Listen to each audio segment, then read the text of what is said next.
Mandy and I welcome you back to day 42 of Reading the Bible 365. Today we're going to start the book of Judges and we'll read chapters 1 through 6.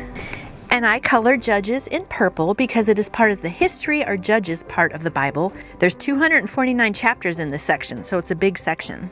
And Judges has 21 chapters. Here's some information about the book of Judges. The author of the book of Judges is unknown. The date of composition is also uncertain.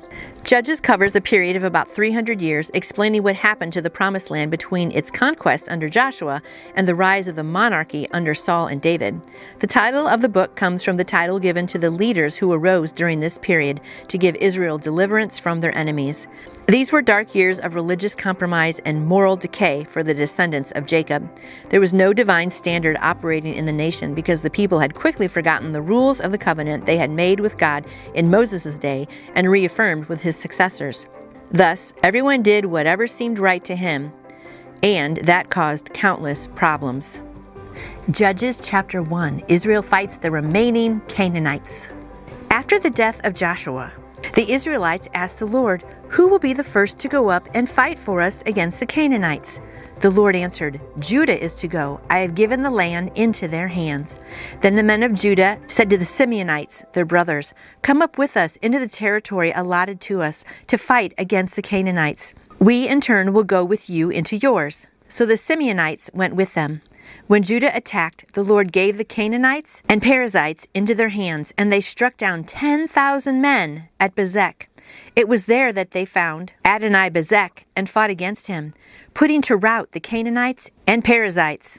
Adoni-Bezek fled, but they chased him and caught him and cut off his thumbs and big toes. Oh my goodness.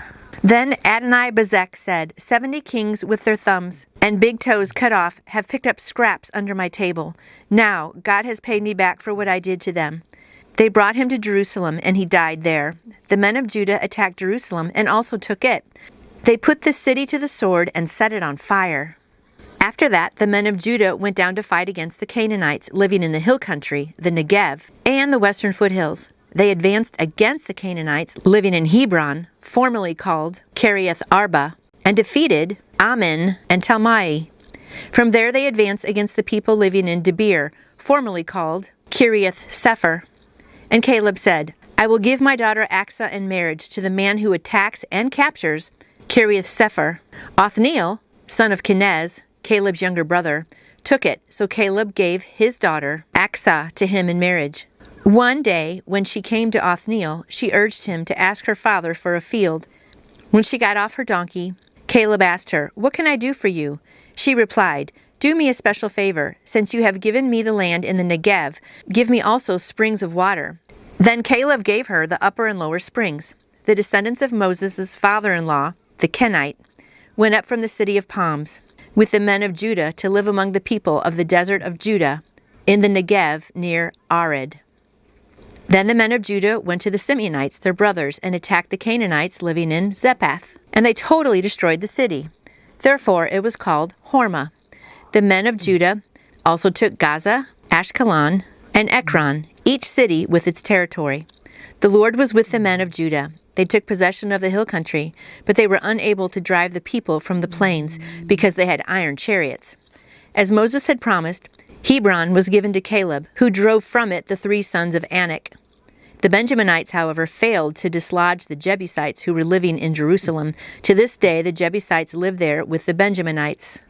Now the house of Joseph attacked Bethel, and the Lord was with them. When they sent the men to spy out Bethel, formerly called Luz, the spies saw a man coming out of the city, and they said to him, "Show us how to get into the city, and we will see that you are treated well." So he showed them, and they put the city to the sword, but spared the man and his whole family. He then went to the land of Hittites, where he built a city and called it Luz, which is its name to this day. But Manasseh did not drive out the people of Bethshan, or Tanakh, or Dor, or Ibleam, or Megiddo, and their surrounding settlements, for the Canaanites were determined to live in that land. When Israel became strong, they pressed the Canaanites into forced labor, but never drove them out completely. Nor did Ephraim drive out the Canaanites living in Gezer, but the Canaanites continued to live there among them. Neither did Zebulun drive out the Canaanites living in Kitron or Nahalal, who remained among them, but they did subject them to forced labor. Nor did Asher drive out those living in Akko or Sidon, or Aleb, or Akzib, or Helba, or Aphnik, or Rehob. And because of this, the people of Asher lived among the Canaanite inhabitants of the land. Neither did Naphtali drive out all those living in Beth-shemesh or Beth-anath. But the Naphtalites, too, lived among the Canaanite inhabitants of the land, and those living in Beth-shemesh and Beth-anath became forced laborers for them. The Amorites confined the Danites to the hill country, not allowing them to come down into the plain. And the Amorites were determined also to hold out in Mount Heres, Ajalon, and Shalbim. But when the power of the house of Joseph increased, they too were pressed into forced labor. The boundary of the Amorites was from Scorpion Pass to Selah and beyond. These verses record a sad shift in Israel's victory record that would lead to problems for years to come. The Benjamites did not drive out the Jebusites. Then Manasseh failed to take possession of Beth-shean. They made the Canaanites serve as forced labor, but never drove them out completely. Then Ephraim failed to drive out the Canaanites who were living in Gezer. And so it continued. Zebulun failed to drive out the residents of Kitron. Asher and Naphtali failed to drive out the residents of the land. Get the picture? So sadly, they were supposed to go and take the land and drive people out, and they didn't. And so one little compromise, you think, oh, this won't be so bad. We'll just do it this way. But it's going to multiply and lead to disaster. We have got to listen to God. All this marks the beginning of a cycle of compromise, a cycle of partial obedience. Perhaps they excused their failure with thoughts like, hey, the Canaanites could be beneficial to us. There's no need to get rid of all of them. But in Deuteronomy 7, verses 1-6, God had commanded them to fully remove the Canaanites and destroy their idols because he knows that a little leaven leavens the whole batch of dough. As we see in 1 Corinthians 5:6, just as sure as a small cancer will metastasize, leaving pockets of Canaanites within the promised land would grow into a major problem. Though the Israelites may have thought that doing so would be in their best interest, it would turn into their worst nightmare. Judges chapter 2, the angel of the Lord at Bochim. The angel of the Lord went up from Gilgal to Bochim and said, I brought you up out of Egypt and led you into the lands I swore to give to your forefathers. I said, I will never break my covenant with you, and you shall not make a covenant with the people of this land, but you shall break down their altars. You have disobeyed me. Why have you done this? Now, therefore, I tell you that I will not drive them out before you. They will be thorns in your sides, and their gods will be a snare to you. When the angel of the Lord had spoken these things to all the Israelites, the people wept aloud, and they called that place Bochim, and they offered sacrifices to the Lord. Disobedience and defeat. After Joshua had dismissed the Israelites, they went to take possession in the land, each to his own inheritance. The people served the Lord throughout the lifetime of Joshua and of the elders who outlived him, who had seen all the great things the Lord had done for Israel. Joshua, son of Nun, the servant of the Lord, died at the age of 110, and they buried him in the land of his inheritance, at Timnath-Heres, in the hill country of Ephraim, north of Mount Gash. After that whole generation had been gathered to their fathers, another generation grew up, who knew neither the Lord nor what he had done for Israel. I have a good note up here. Parents need to be intentional and teach kids. They got comfortable with the blessings from God and forgot the blesser, who is God. And that is really true. You know, they're just so thankful for all the stuff in the land that they forgot who gave them that. And so the parents didn't teach the next generation. So this whole generation's going to grow up and they know nothing about God. Kind of sounds like America today. After that whole generation had been gathered to their fathers, another generation grew up, who knew neither the Lord nor what he had done for Israel. Then the Israelites did evil in the eyes of the Lord and served the Baals. They forsook the Lord, the God of their fathers, who had brought them out of Egypt. They followed and worshipped various gods of the peoples around them. They provoked the Lord to anger because they forsook him and served Baal and the Ashtoreths. In his anger against Israel, the Lord handed them over to raiders who plundered them. He sold them to their enemies all around, whom they were no longer able to resist. Whenever Israel went to fight, the hand of the Lord was against them to defeat them, just as he had sworn to them. They were in great distress. Then the Lord raised up judges who saved them out of the hands of the raiders. Yet they would not listen to their judges, but prostituted themselves to other gods and worshipped them. Unlike their fathers, they quickly turned from the way in which their fathers had walked, the way of obedience to the Lord's commands. Whenever the Lord raised up a judge for them, he was with the judge and saved them out of the hands of their enemies as long as the judge lived. for the Lord had compassion on them as they groaned under those who oppressed and afflicted them. But when the judge died, the people returned to ways even more corrupt than those of their fathers, following other gods and serving and worshiping them. They refused to give up their evil practices and stubborn ways. Therefore, the Lord was very angry with Israel and said, "Because this nation has violated the covenant that I laid out for their forefathers and has not listened to me, I will no longer drive out before them any of the nations Joshua left when he died. I will use them to test Israel and see whether they will keep the way of the Lord and walk in it as their forefathers did." The Lord had allowed those nations to remain. He did not drive them out at once by giving them into the hands of Joshua. Here's a commentary on chapter 2. These verses provide a summary of the book of Judges. Israel sinfully departed from the Lord. Their enemies oppressed them. The Lord felt sorry for them when they cried for help. He raised up a deliverer. The deliverer defeated their enemies. The deliverer died, and Israel returned to their idols. Every time this cycle repeated, the people grew more wicked. And so you just think, like, don't they learn? They're doing the same thing over and over again. But, today, look at us. God's dealing with us too. And sometimes we do the same thing with the cycles, But it's important to always be looking at Jesus. Judges chapter 3. These are the nations the Lord left to test, all those Israelites who had not experienced any of the wars in Canaan. He did this only to teach warfare to the descendants of the Israelites who had not had previous battle experience. The 5 rulers of the Philistines, all the Canaanites, the Sidonians, and the Hivites living in the Lebanon mountains from Mount Baal Hermon to Lebo Hamath. They were left to test the Israelites to see whether they would obey the Lord's commands, which he had given their forefathers through Moses. The Israelites lived among the Canaanites, Hittites, Amorites, Perizzites, Hivites, and Jebusites. Once again, don't forget those termites. They took their daughters in marriage and gave their own daughters to their sons and served their gods. Othniel. The Israelites did evil in the eyes of the Lord. They forgot the Lord their God and served the Baals and the Asherahs. The anger of the Lord burned against Israel so that he sold them into the hands of Cushan-Rishathaim, king of Aram Naharaim, to whom the Israelites were subject for 8 years. But when they cried out to the Lord, he raised up for them a deliverer, Othniel, son of Kenaz, Caleb's younger brother, who saved them. The Spirit of the Lord came upon him so that he became Israel's judge and went to war. The Lord gave Cushan-Rishathaim, king of Aram, into the hands of Othniel, who overpowered them. So the land had peace for 40 years until Othniel, son of Kenaz, died. Ehud. Once again, the Israelites did evil in the eyes of the Lord, and because they did this evil, the Lord gave Eglon, king of Moab, over to Israel. Getting the Ammonites and Amalekites to join him, Eglon came to attack Israel, and they took possession of the city of palms. The Israelites were subject to Eglon, king of Moab, for 18 years. Again, the Israelites cried out to the Lord, and he gave them a deliverer, Ehud, a left-handed man, son of Gera, the Benjaminite. The Israelites sent him with tribute to Eglon, king of Moab. Now Ehud had made a double-edged sword about 1.5 feet long, which he strapped at his right thigh under his clothing. He presented the tribute to Eglon, king of Moab, who was a very fat man. It's so funny what makes it into the Bible, right? A very fat man. After Ehud had presented the tribute, he sent on their way the men who had carried it. At the idols near Gilgal, he himself turned back and said, "I have a secret message for you, O king." The king said, "Quiet," and all his attendants left him.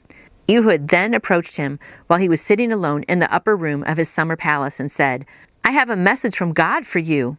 As the king rose from his seat, Ehud reached with his left hand, drew the sword from his right thigh, and plunged it into the king's belly. Even the handle sank in after the blade, which came out his back. Ehud did not pull the sword out, and the fat closed in on over it. Then Ehud went out to the porch. He shut the doors of the upper room behind him and locked them. After he had gone, the servants came and found the doors of the upper room locked. They said, "He must be relieving himself in the inner room of the house." They waited to the point of embarrassment, but when he did not open the doors of the room, they took a key and unlocked them. There they saw their lord fallen on the floor, dead. While they waited, Ehud got away. He passed by the idols and escaped to Seirah. When he arrived there, he blew a trumpet in the hill country of Ephraim, and the Israelites went down with him from the hills, with him leading them. "Follow me," he ordered, "for the Lord has given Moab, your enemy, into your hands." So they followed him down, and taking possession of the fords of the Jordan that led to Moab, they allowed no one to cross over. At that time, they struck down about 10,000 Moabites, all vigorous and strong. Not a man escaped. That day Moab was made subject to Israel, and the land had peace for 80 years. Shamgar. After Ehud came Shamgar, son of Anath, who struck down 600 Philistines with an ox goad. He too saved Israel. I love that story. We have a left-handed guy and we have a fat king, and then how he, killed him and then locked the doors. I mean, it's just interesting, all the different ways that these people were doing things because God said, go ahead and kill these people because they're not following me. So it's just kind of interesting. But the sad part about all of this is that what is it? The same thing over and over and over. And you know what the definition of insanity is? Doing the same thing over and over and expecting a different result. I mean, they kept doing the bad things, not following, but then they wanted God's blessing. It's not going to happen that way. You have to follow his word to get his blessing. So anyway, it's just really sad that they just didn't learn their lesson. They would have 40 years of peace, and then they would go right back into war again. Here's a little commentary for Judges 3. Once again, the Israelites cried out to the Lord, "Why wait 18 years to do so?" Sometimes we can stray so far from God that we're not conscious of how far we've gone or how long we've been gone. We get so used to being a slave that we don't even look to the divine deliverer. Yet, when they finally called to him, God raised up another judge, a human deliverer. Ehud led the tribe of Ephraim into battle against the Moabites, and God used him to turn 18 years of slavery into a respite of 80 years of peace. In this story, we not only see that God providentially directed the course of history, but was also involved in the small details. For instance, it was significant that Ehud was left-handed. It kept the sword on his right thigh safe from detection because no one would have expected a sword to be hidden there. We tend to look for evidence of God at work in the major events and fail to notice how the little things fit together to make major events possible. So keep your eyes open for how God orders minor details before he provides deliverance. And that's a really good point, because sometimes you think, I'm not making progress, or are we on this plan, God? Like, I feel like I'm just spinning my wheels, or I'm stuck. What am I doing? But look, he might have little tiny things. Maybe you're meeting a person here or helping someone there, and you never know how all of this is going to come together. So just keep working and serving God, and eventually you'll be able to look back and see all these little details, about a left-handed guy with the knife on his right thigh. I mean, who would have thought? Judges chapter 4, Deborah. After Ehud died, the Israelites once again did evil in the eyes of the Lord. Seriously, we're doing this again?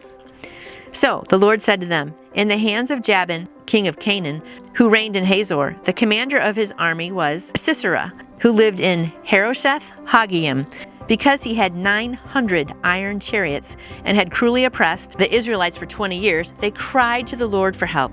Deborah, a prophetess, the wife of Lapidoth, was leading Israel at that time. She held court under the palm of Deborah between Ramah and Bethel, in the hill country of Ephraim. And the Israelites came to her to have their disputes decided.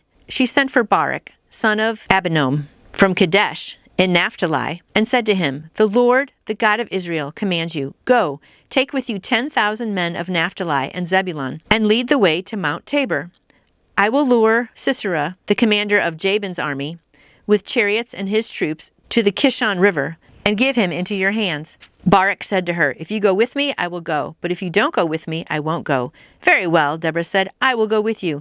But because of the way you are going about this, the honor will not be yours, for the Lord will hand Sisera over to a woman." So Deborah went with Barak to Kadesh, where he summoned Zebulun and Naphtali. 10,000 men followed him, and Deborah also went with him. Now Heber the Kenite had left the other Kenites, the descendants of Hobah, Moses' brother-in-law, and pitched his tent by the great tree in Zananim near Kadesh. When they told Sisera that Barak, son of Abinoam, had gone up to Mount Tabor, Sisera gathered together his 900 iron chariots and all the men with him from Harosheth Haggayim to the Kishon River. Then Deborah said to Barak, "Go, this is the day the Lord has given Sisera into your hands. Has not the Lord gone ahead of you?" So Barak went down Mount Tabor, followed by the 10,000 men. At Barak's advance, the Lord routed Sisera and all his chariots and army by the sword, and Sisera abandoned his chariot and fled on foot. but Barak pursued the chariots and army as far as Harosheth Haggayim. All the troops of Sisera fell by the sword. Not a man was left. Wow, no one was left. Sisera, however, fled on foot to the tent of Jael, the wife of Heber the Kenite, because they were friendly relations between Jabin, king of Hazor, and the clan of Heber the Kenite. Jad went out to meet Sisera and said to him, "Come, my lord, come in, don't be afraid." So he entered her tent, and she put a covering over him. "I'm thirsty," he said. "Please give me some water." She opened a skim of milk, gave him a drink, and covered him up. "Stand in the doorway of the tent," he told her. "If someone comes by and asks you, 'Is anyone here?' say no." But Jael, Heber's wife, picked up a tent peg and a hammer and went quietly to him while he lay fast asleep, exhausted. She drove the tent peg through his temple into the ground, and he died. Now, you cannot tell me that the Bible is boring. I mean, look at all these creative people. You know, we just had a left-handed guy with the sword on his right thigh, and now this lady's taking a tent peg and hammering it through his temple. On that day, God subdued Jabin, the Canaanite king, before the Israelites, and the hand of the Israelites grew stronger and stronger against Jabin, the Canaanite king, until they destroyed him. Judges chapter 5, the Song of Deborah. On that day, Deborah and Barak, son of Abinoam, sang this song. "When the princes in Israel take the lead, when the people willingly offer themselves, praise the Lord. Hear this, you kings. Listen, you rulers. I will sing to the Lord. I will sing.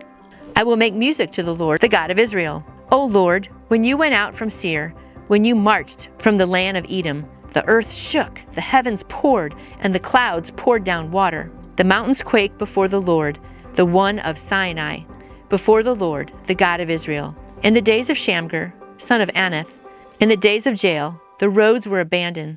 Travelers took to winding paths. Village life in Israel ceased until I, Deborah, arose as a mother in Israel. When they chose new gods, war came to the city gates, and not a shield or spear was seen among 40,000 in Israel. My heart is with Israel's princes, with the winning volunteers among the people. Praise the Lord. You who ride on white donkeys, sitting on your saddled blankets, and you who walk along the road, consider the voice of the singers at the watering places. They recite the righteous acts of the Lord, the righteous acts of his warriors in Israel. Then the people of the Lord went down to the city gates. Wake up, Deborah. Wake up, break out in song. Arise, O Barak. Take captive your captives, O son of Abinoam. Then the men who were left came down to the nobles. The people of the Lord came to me with the mighty. Some came from Ephraim, whose roots were in Amalek. Benjamin was with the people who followed you. From Machar, captains came down. From Zebulun, those who bear a commander's staff. The princes of Issachar were with Deborah. Yes, Issachar was with Barak, rushing after him into the valley. In the districts of Reuben, there was much searching of heart. Why do you stay among the campfires?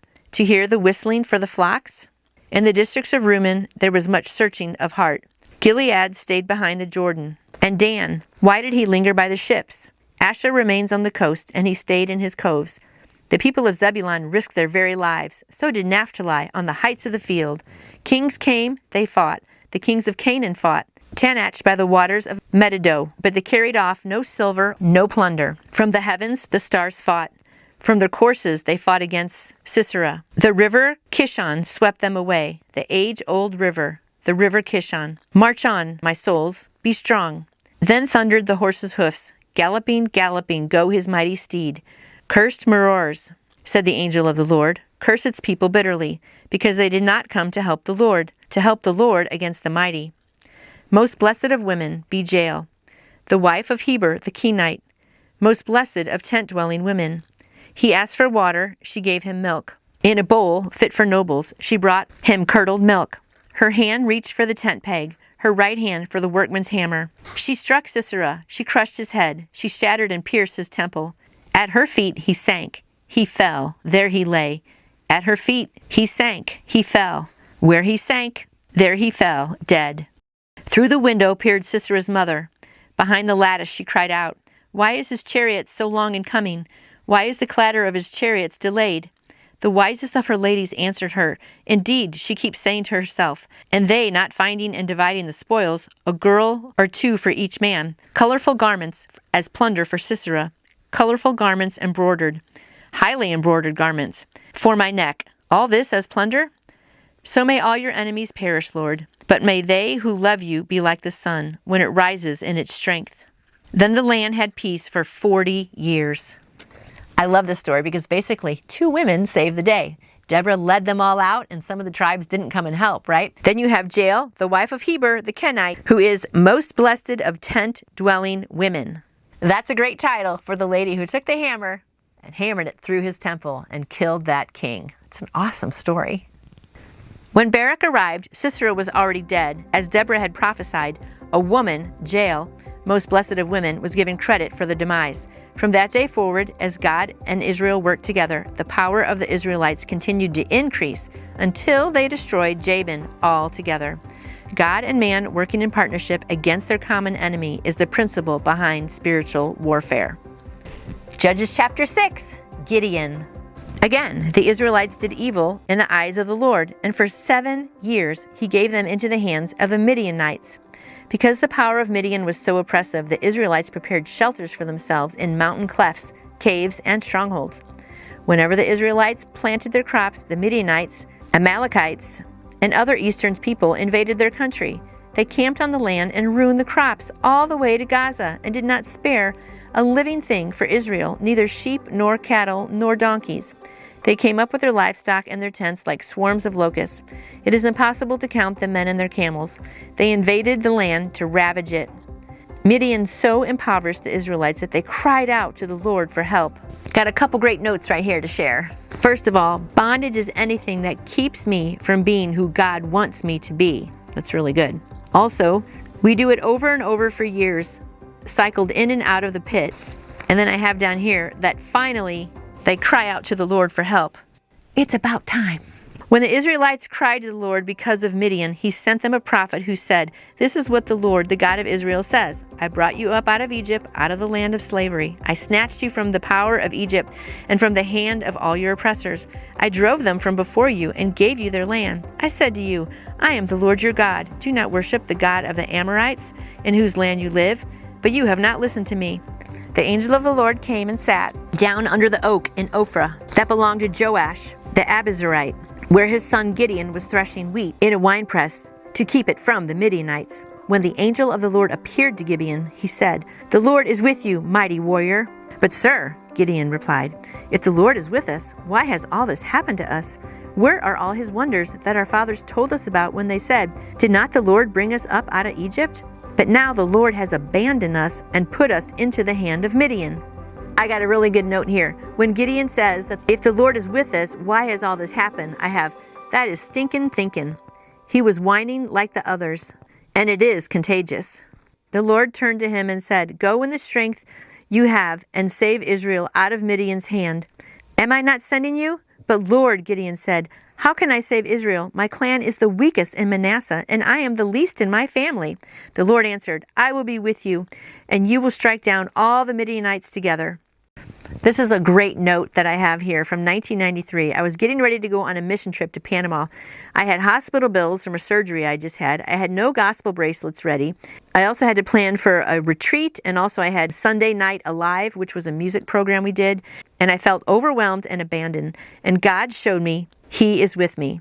I got $400 from my friend Judy, and someone helped with the gospel bracelets, so He is with me every step.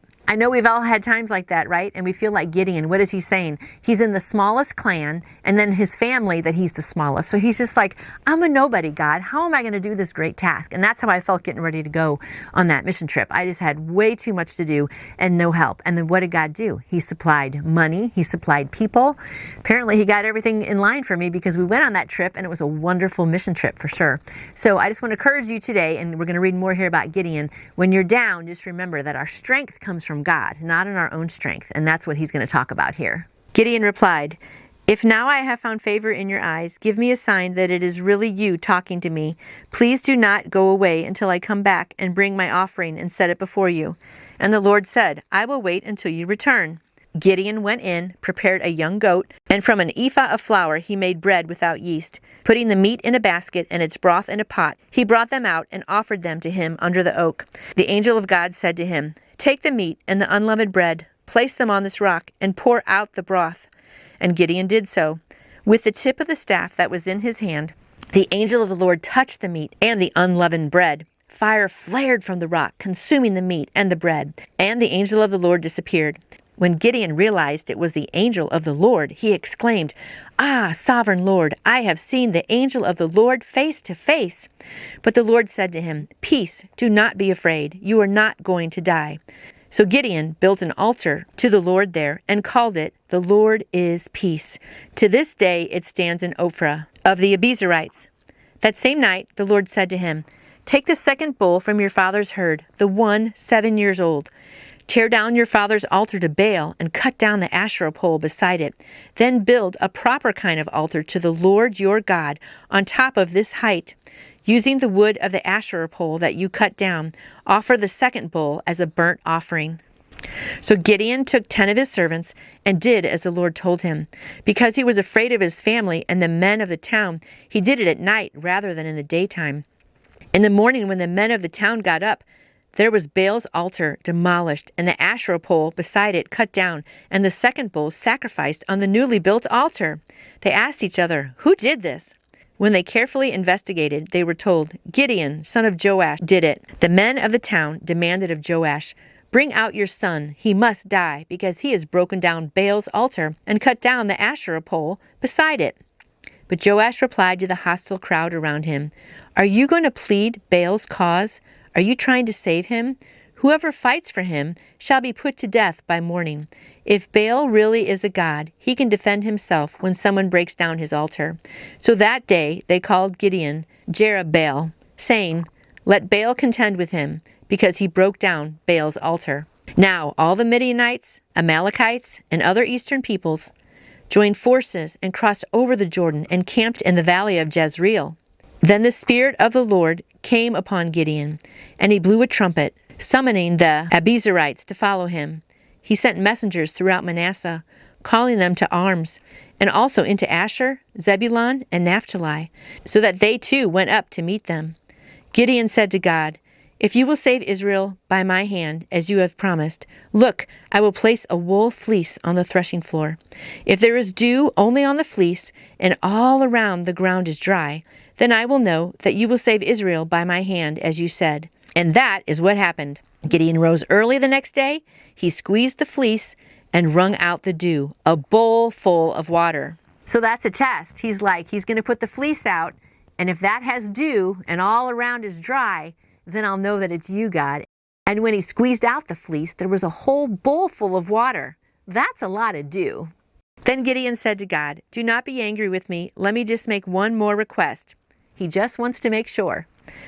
"Allow me one more test with the fleece. This time, make the fleece dry and the ground covered with dew." That night, God did so. Only the fleece was dry.